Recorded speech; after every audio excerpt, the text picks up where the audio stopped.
भोपाल से खुशी जैन नमोस्तु निवेदित करते हुए प्रश्न पूछ रही हैं। गुरुदेव, मेरा प्रश्न वास्तु से संबंधित है। आजकल लोग वास्तु के नाम पर बहुत डर जाते हैं। क्या वास्तु का सही अर्थ डर पैदा करना है या सकारात्मक ऊर्जा को समझना है? कृपया समाधान कीजिए। देखिए, मैं कहूँगा कि डर नहीं है, लेकिन समझने की चीज़ें हैं। वास्तु का मतलब होता क्या है? आप लोगों में से कोई जानते हैं वास्तु का मतलब क्या होता है? वास्तु का अर्थ होता है मकान। वास्तु, अपरमित सागर जी ने भी वास्तु पढ़ा है, सहज सागर जी ने भी वास्तु पढ़ा है। वास्तु का अर्थ होता है मकान, यानी घर। अब वास्तु का सार यानी घर कैसा बनाया जाए, कोई बड़ी चीज़ नहीं है। जो दिशाएं हैं, जिस दिशा में जो काम करना है वो कर लें। कई लोग ये देखते हैं कि पूर्वमुखी मकान ही लेना है, उत्तरमुखी मकान ही लेना है। अब पूर्व और उत्तरमुखी घर ही ठीक होते तो पूरा भारत पूर्वमुखी होता या पूरा भारत उत्तरमुखी होता। फिर क्या करेंगे? दिशाएं गलत नहीं है, जिस दिशा पर जो काम कहा गया है वो काम कर लें तो कोई बाधा ही नहीं है। अब आजकल इतने छोटे घर लेते हैं कि वो उसमें वास्तु ही नहीं बन पाएगा। तो मेरा ये कहना है कि वास्तु डर नहीं है, वास्तु एक सत्य है, लेकिन वास्तु से ज़्यादा पुण्य ज़रूरी है।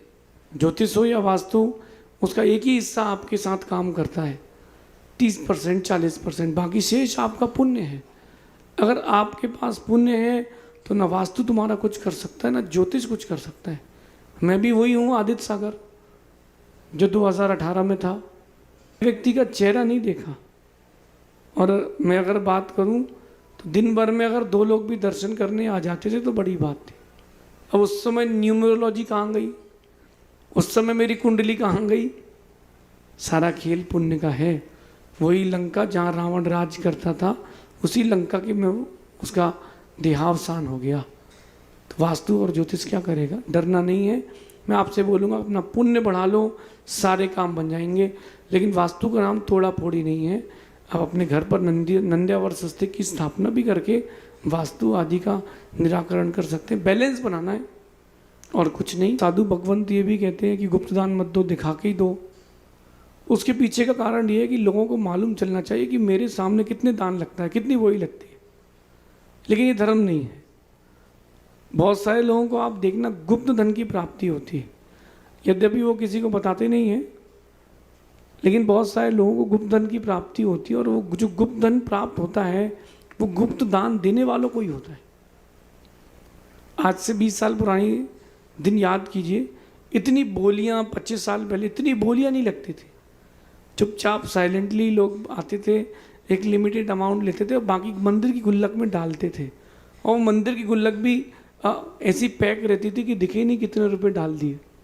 लेकिन अब वो दिखावे का ज़माना आ गया है। 2 चीज़ें हैं, गुप्त दान करना सर्वश्रेष्ठ है, लेकिन अगर आप किसी को प्रेरित करने के लिए या इस प्रकार से आप अगर दान की प्रवृत्ति करते हैं तो कोई बाधा नहीं है, कर सकते हैं, लेकिन मन में दिखावा ना हो। साधु भी ध्यान रखें और श्रावक भी ध्यान रखें, विद्वत वर्ग भी इस बात का ध्यान रखें। धर्म का नाम दिखावा नहीं है और धर्म दिखावे चलता भी नहीं है।